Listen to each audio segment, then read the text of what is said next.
they uploaded an hour-long video about the Clampverse. Isn't this obvious? But that's not enough.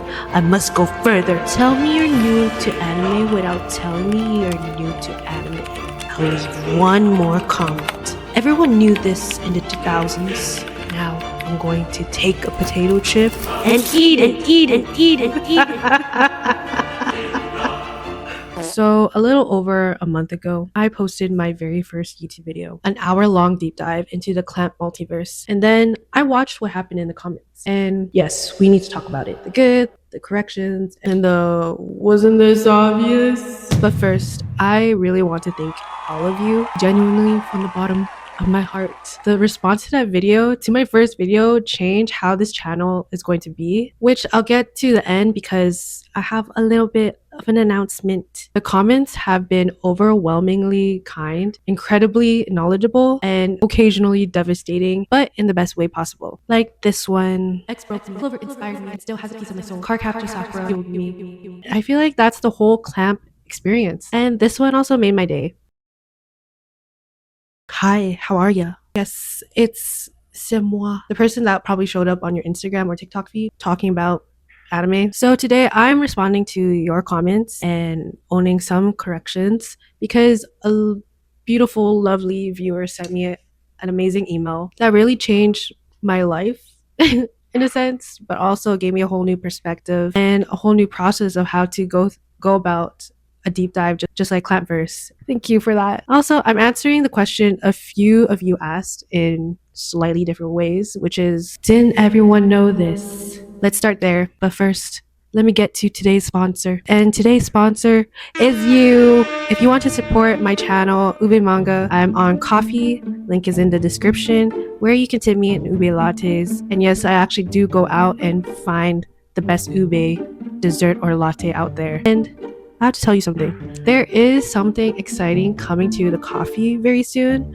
or I'm not sure if I want to build it into a Shopify. Either way, if you're into stickers, journaling, scrapbooking, or snail mail, I have something fun coming. And that's all I'm gonna say. If you follow me on all my social media, you'll probably hear about it there first. And as always, the free way to support me costs you just 2 seconds. Like this video, drop a comment, subscribe if you're new, if you want to see more of my face, and if you want to hear more of my anime and manga commentary. Follow my socials, because I also post deep dives there too. Even if you just comment a purple heart, every single one of your support really helps more than you know. Okay, now the comments. Among all the lovely comments that I got, there's a certain genre of responses I want to talk about. And it sounds like this. Huh? Found this all out back in the late 90s while consuming various Clamp manga and anime from that time. And you know what? That's wonderful. Congratulations! Congratulations! Congratulations! Congratulations! Congratulations. Congratulations! Congratulations. Congratulations.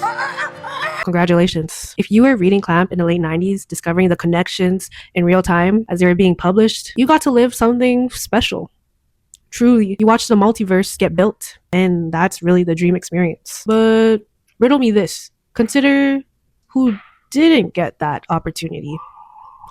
For example, I was born in 1996.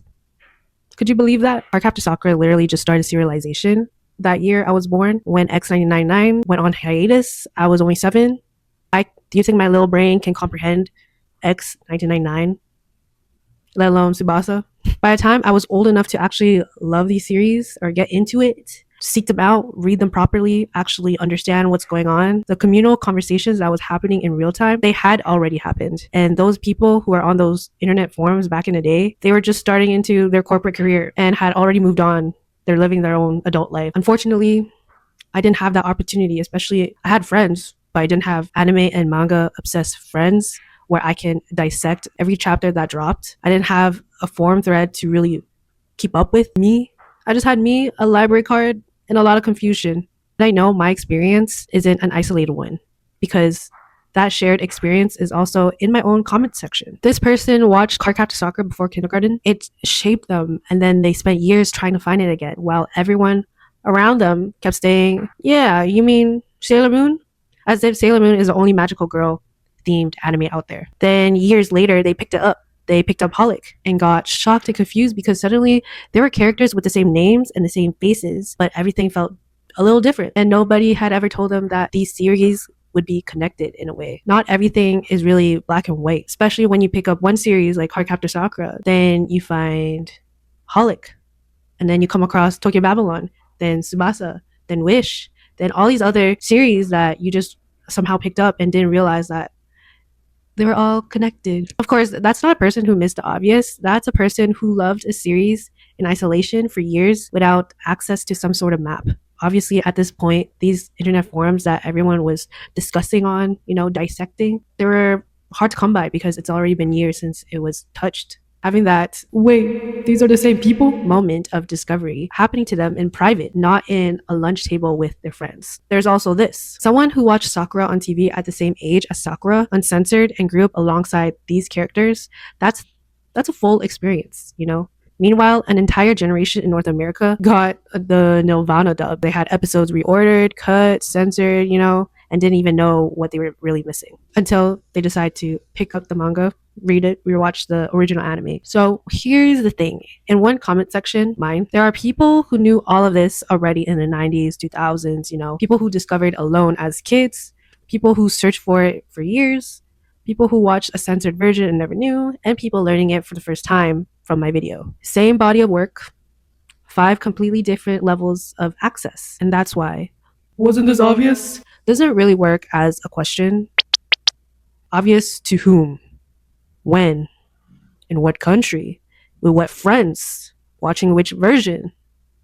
And honestly, even if I were brand new to anime like some people were claiming I was, as if they know me inside and out, even if I discovered Clamp last year, why would that discredit anything? If a brand new fan walked in, did months of research, and made an hour-long video connecting 35 years of manga, wouldn't you want that person in your fandom too? Wouldn't that show you that that's how passionate someone can be about something they're very interested in? Gatekeeping a 35-year-old multiverse only guarantees it ends with the people gatekeeping it. You have new fans, it comes with new perspectives, new videos, and that's how this stuff stays alive. And that's how a series that went on a hiatus in 2003 is still being talked about in 2026.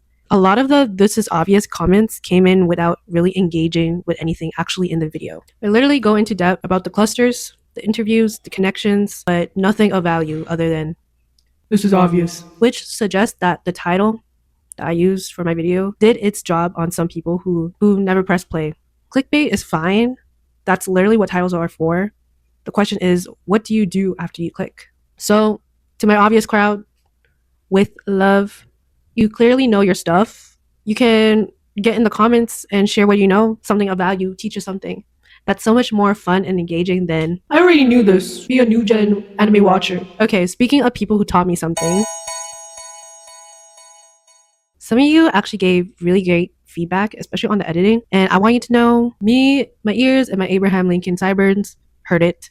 And you know what? You're right. And I have context that I think you'll enjoy. The main note, the sound effects, and there were a lot of them, which is probably why it took me so long to edit. Basically, as you all know, that was my first long form video, and I edited the way I usually edit my short form content, where I use a lot of sound effects to match what I'm doing. With short form content, it rewards constant stimulation, if that makes sense, while long form, it turns out, kind of punishes that constant stimulation. So lesson learned, sound effects are gonna get toned down going forward, which also cuts my editing time down significantly. So this is really freeing me. But I also want to give a little bit of context behind the scenes of making that video, because I find that the context is kind of funny when I think about it. While editing the video, I moved cities, physically relocated mid-edit, and my laptop.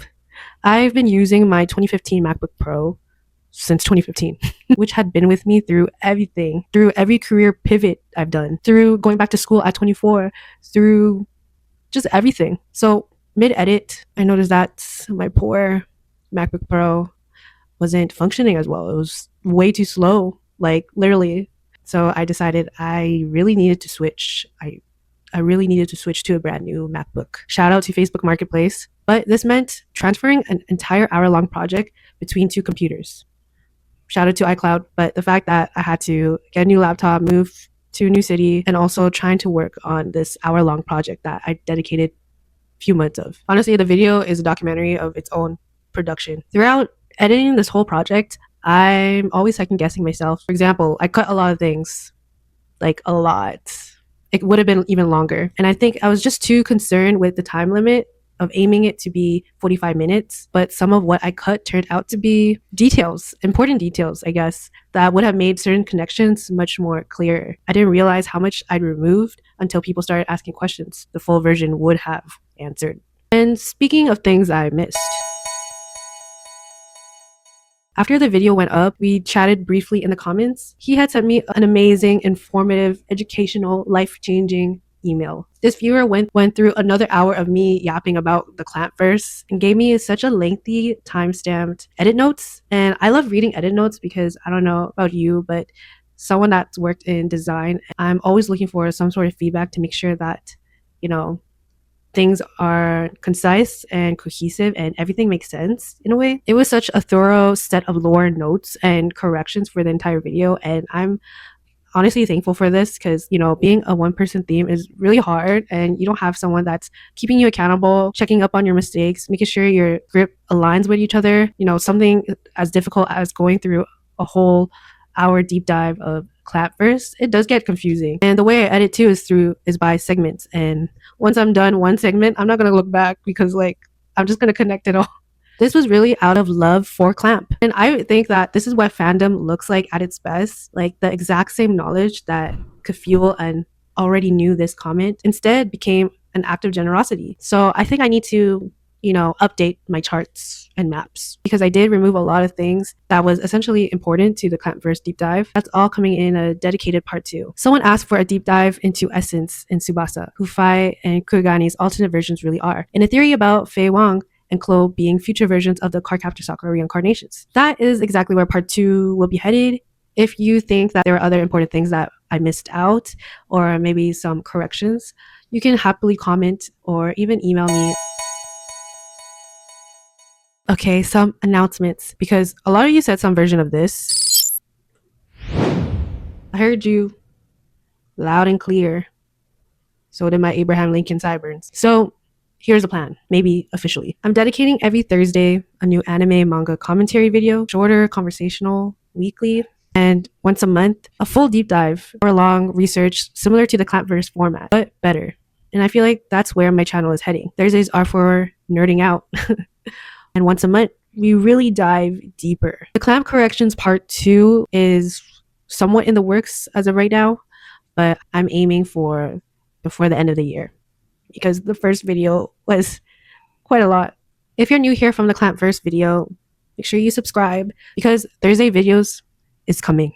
If you've been here since Instagram or TikTok, you already know I'm going to nerd out over there. And if you're one of the people who left corrections, essays, life stories, or a single black heart in my comments, I thank you, genuinely. You turned my first video into a new direction for this channel. I'm Ubabe Manga. I make anime and manga deep dives, now officially on schedule. So I'll see you next Thursday. Bye!